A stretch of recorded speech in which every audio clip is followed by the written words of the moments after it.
We are back.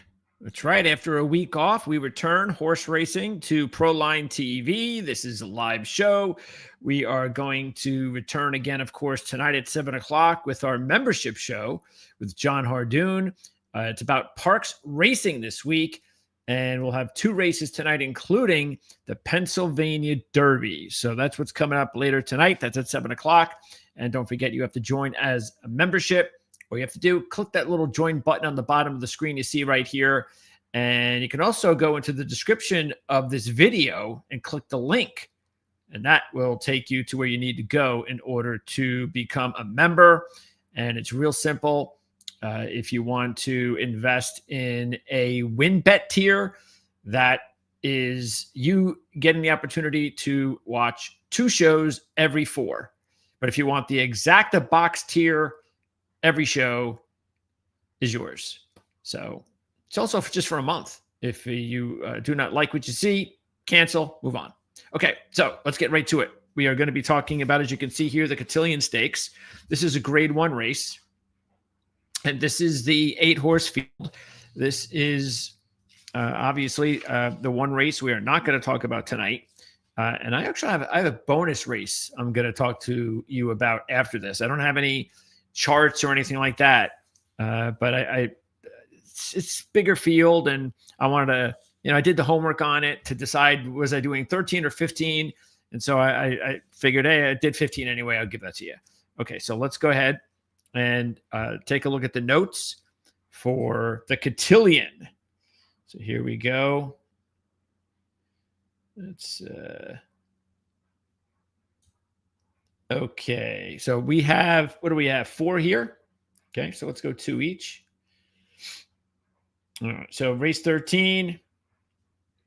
And this is for fillies, 3-year-olds, a mile on a 16th. This should go off about 5:15 on Saturday. And this is a really tough race to handicap.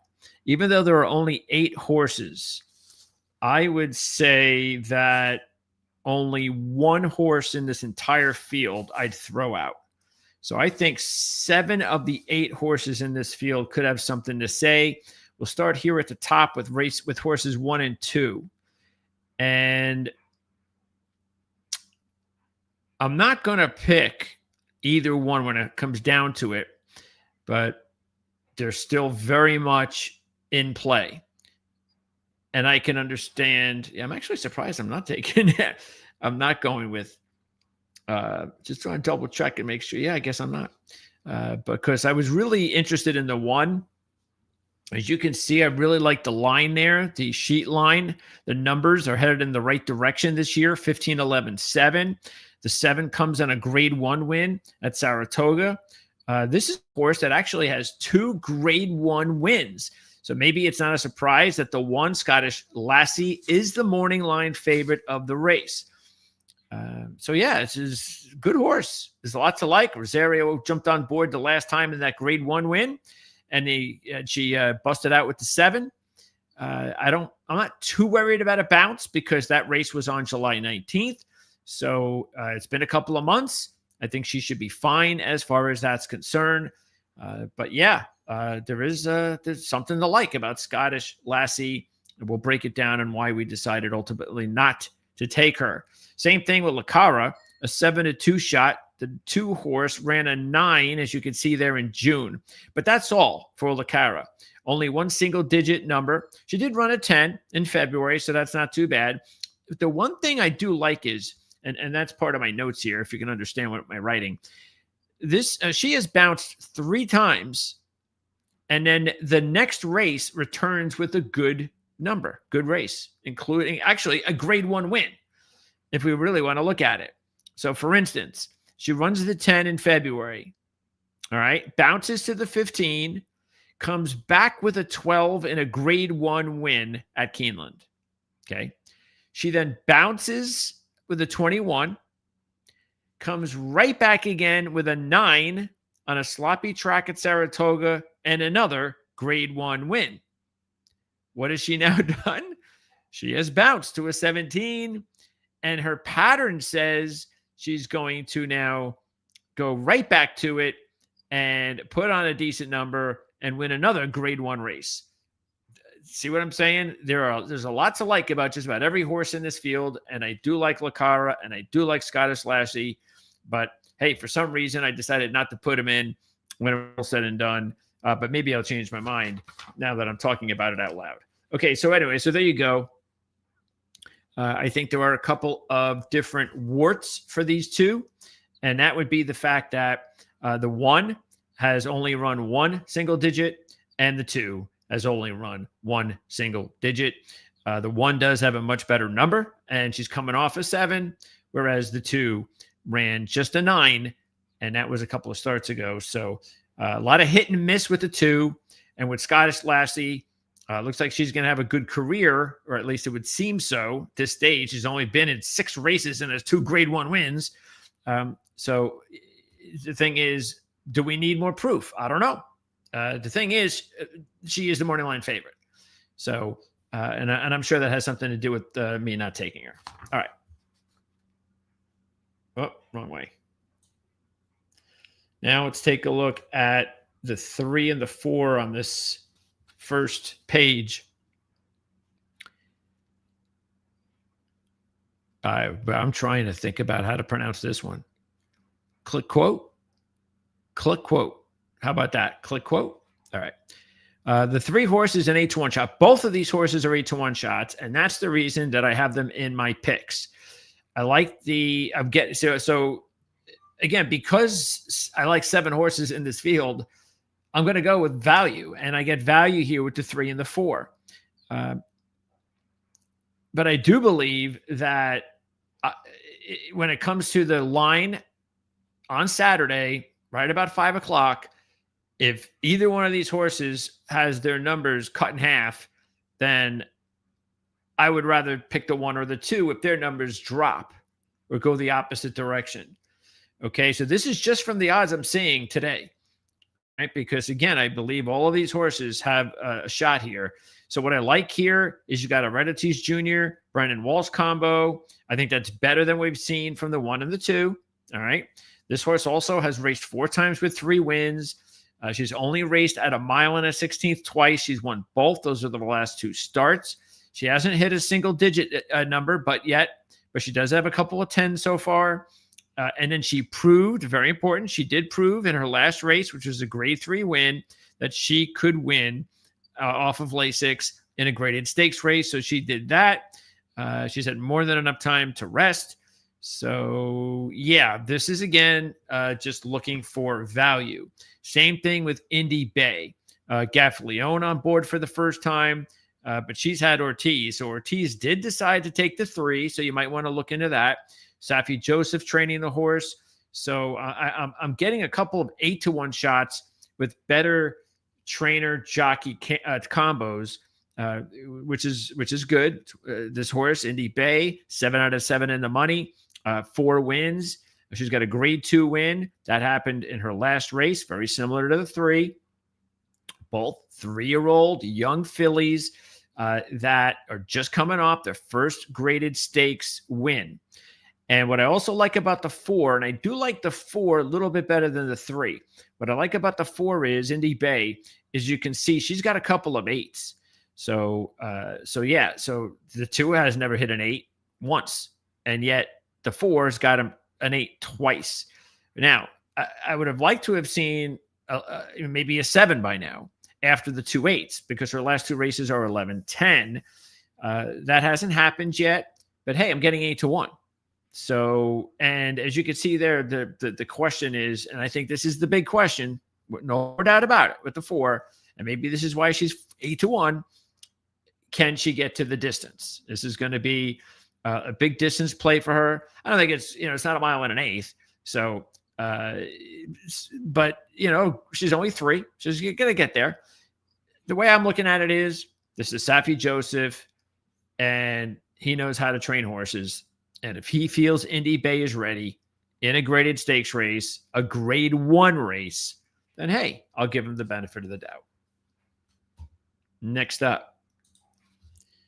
Okay. We got 4 horses on this one.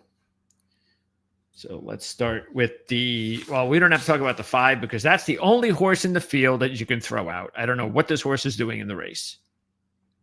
Let's go to the 6, Our Day Dreaming Girl.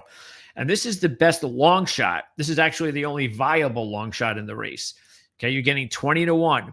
And so the reason why I want to put her in the mix, she's the 4th horse in the mix. She's the one where with only 7 real horses, I'm going to take 3 of them. And then I'm going to throw in a good numbered horse like the 6 and see if I get lucky, because her line is getting better each time out this year, from a 20 all the way down to a 14 and a 13, incremental steps. How do we know that this isn't the big race that she all of a sudden goes from 13 to 10, something like that? There's no reason to think that can't happen. She's a 3-year-old. She's being, the trainer jockey combo is fine. The horse has raced more at Parx here than any other horse in the field. So I think that counts for something, including the fact that she has 5 out of 6 in the money with 2 wins. Do have to keep in mind that her 1 win outside of Eden was on Lasix, and that was an optional claiming race in July. Am I hot and heavy for this horse? No, I am not. But again, she's going to be the 4th horse in my field. Maybe I'll get lucky. Maybe she can. And she's also looking like she's a closer. So I think anytime you take a long shot, what I want is, I don't want a stalker with a long shot. And I'd rather have a closer, to tell you the truth. But I don't mind taking a horse that also, pace setter, because sometimes the pace will win the race. It's one of those days where the speed is up front and that's what's working. But also you get a race where closing, you just get a situation where the pace is too fast, and who benefits from that? Closers. And I like that for long shots, obviously. Let me see. All right. So pacing horses in this race. The 1, the 2, the 3s looks like a stalker. The 4 looks like a stalker. The 6 is a closer. The 7 looks like a closer, stalker closer. And the 8 looks like a pace setter. Okay, so not many closers in the race, and I think that's good, especially because you do have several horses that want the lead, especially the 1 and the 2. And maybe you get lucky, like I said. And hey, if I'm not going to take the 1 and the 2, that'd be good. Go ahead, battle each other, fast pace, and I've got the rest of the horses. All right, let's move on.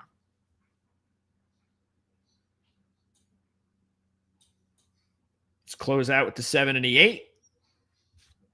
And Good Cheer. This is going to be the pick. She's the 5-2 shot, the second race in the race. Brad Cox Saez.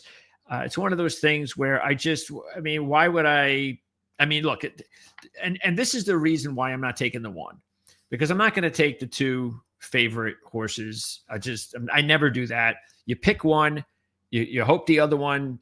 I guess the only time I would do that is if the rest of the field, I just don't like it at all. And I'm just going to throw everything on the top 2 horses and go exacting. Just that's it. That happens 10% of the time, but it does happen.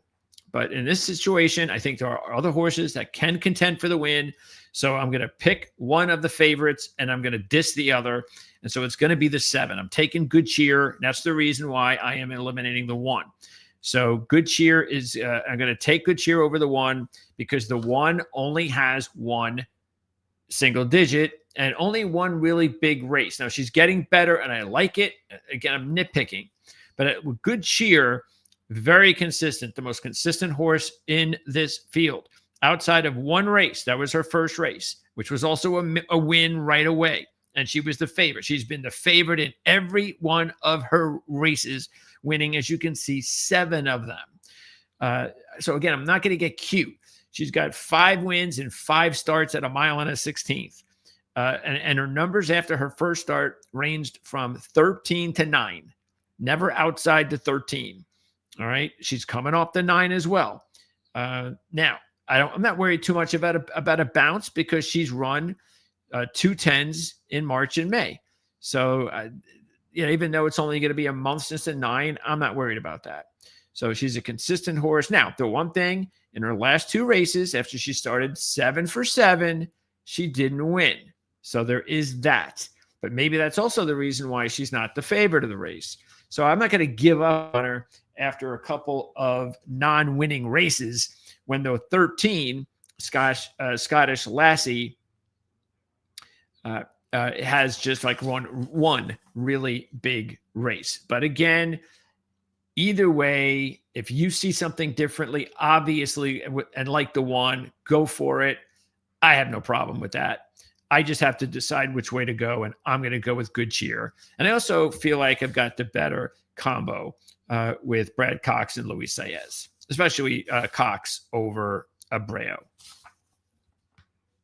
Dry Powder, the 8, as we close out, looks like a bounce all the way. She ran a 9, and that will be about a month, and that's it. And there's really nothing else to say there. Good luck to Chad Summers. This is a Chad Summers trained horse. That win with the 9 happened at Parx. So there's that at this distance. So there's a lot to like there. But the chances, statistically speaking, are that Dry Powder will bounce. The good news is you are getting 10 to 1. So that's why I'm going to take the 7 over 3, 4, and 6. That's going to be my call here. The 7 over 3, 4, and 6. Again, I'm going to decide to take the 7 over the 1. 51% to 49%. Good luck either way you choose. And then I'm just going to go ahead and run the dice, roll the dice with the odds. I'm taking 2 8 to 1 shots, the 3 and the 4. I just hope one of them finish in second place instead of going with Lacara as the exacta. Now, if Lacara winds up with better odds, let's say the 3 or the 4 drops to 4 to 1, and Lacara is now 6 to 1, I'll flip it and I'll take Lacara.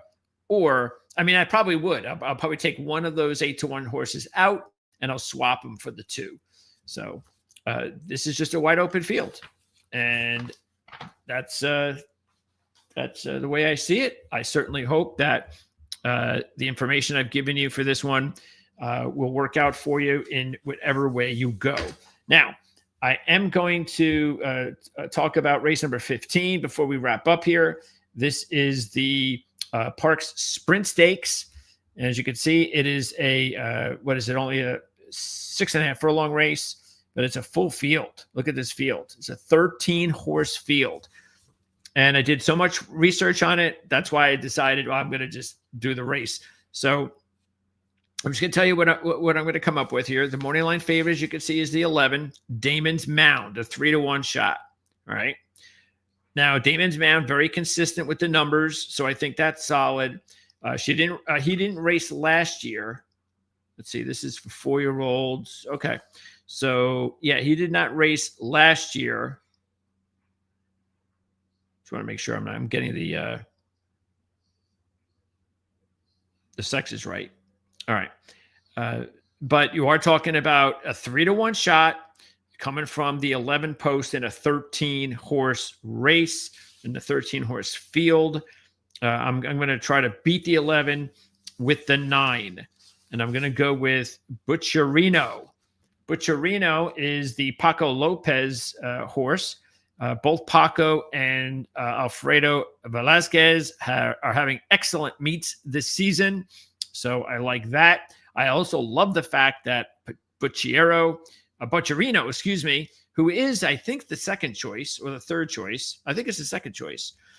And he has got 3 wins out of 3 at this distance, 5 wins out of 6 at Parx, coming off a win, which was a 9. And what the 9 has better, in my opinion, than the 11. See, the 11 has a 9 and then another 9 in September of 23, and then another 9 in July of 23. Those are the 9s for Damon's Mound. But the second choice, Butcherino, has, if you just take the turf race out, has 9, 9, 6, 6, 8, 8 in this horse's last 6 races on a faster track. That is a lot better than the 11, and I'm getting a little bit better odds at 4 to 1, and I'm getting a nice combo Velasquez and Paco Lopez, even though Damon's Mount has a really nice combo too of William Mott and Luis Saez. But I'm going to take the 9 to win. And just like I said with the other race, I'm not taking both favorites. So I'm moving the 11 out. So the 9 is going to be my pick. And I'm going to put the 9 over 3 horses. And one of them is going to be the 1, Full Moon Madness. And this is a 7-2 shot. So it's not a big payout at 7-2. And this is actually the second choice. But what I like about Full Moon Madness is the 5 in March. All right. Since then, we do have an 8 in May, a 10 last time out in June. So that's impressive enough. And then trying to make some money, I'm going to be going with the 5 into 13. The 5 is Maximus Meridius. This is a 10-1 shot. Reed and Sanchez are having excellent meets this season. Again, I'm getting really good odds. The horse is 50% win at Parx. And this horse had a 6 in February, has 2 9s this year as well. So I like that. And I figured, why not a 10-1? And then the last horse that's going to make it for me is going to be the 13. And that is going to be My Buddy. So My Buddy is going to be another good long shot for me at 15-1. My Buddy does have a grade 3 win. Right. That was when My Buddy ran a 7 last October. Also important, this was almost a year ago that My Buddy ran at Parx at this distance in a looks like a stakes race in August of 2024, and he ran an 8 in that race. All right, so this was only ran a Parx once, and that was at 6.5 furlongs. It was a win, and it was an 8. And then throw in the 7 at grade 3 in that grade 3 race, the grade 3 stakes race. And what I also like is if you look at it, the last 6 races on a fast dirt track, 9, then a 14, 8, then a 11, 7, then an 11. The trend says I'm going to get another single digit here. So again, that's what I'm looking for with long shots. I'm looking for something like that to give me some possibilities. So that's why I'm going to go with the 9. Again, that's going to be a Butcherino over the 1, 5, and 13. And that is the bonus race today here on this show. All right. So later tonight, and I'm sorry I couldn't give you any information on that, but I can only give you one race a week by disclosing all the information I can give you. So let's just hope that this bonus race will come through for us tonight. If you are not a member yet, remember it is only $2 for 2 shows every four, or $4 for every show. And so hopefully you'll join us tonight for the Pennsylvania Derby and also the Parx Dirt Mile Stakes. So it will be races 11 and 14 with John Hardoon coming up in less than 3 hours here on Proline TV. Thanks for tuning in. Best of luck on Saturday at Parx. And we are getting really close to, I guess we're not really close, but we're getting there to the Breeders' Cup. But we're getting really close to a really big horse racing day. I don't know if is it 2 big weeks or is it 1 big one? Let me check. So it is, let's see, after this week, next week, we're going to have at Aqueduct, the Joe Hurst Turf Classic. That's a grade 1. There are 6 graded stakes races on the card, including a Breeders' Cup win and you're in. At Santa Anita, 5 graded stakes races, including 2 Breeders' Cup races. The grade 1 Goodwood is one of them. All right. And then, oh, look at this. On Sunday, there were 2 more graded stakes races, win and you're in Breeders' Cup races at Santa Anita. So big weekend next weekend. And then the first week of October is the last big weekend. I think it is for the Breeders' Cup. All right. And that's going to be the weekend of the 3rd and the 4th of October. They're going to have 2 Breeders' Cup races on Friday at Aqueduct. You are going to have, you're going to have at Keeneland. This is also on Friday. 3 Breeders' Cup races you win and you're in. Saturday at Aqueduct, you're going to have 3 Breeders' Cup races, including the Champagne. You win and you're in. Keeneland has 5 of them with 3 win and you're ins. And Sunday at Keeneland, the Grade 1 Spinster, win and you're in. So looking at a lot of big-time racing coming up in a couple of weeks. Good races also next week. So the next 2 weeks, we're just maximum amount of value here.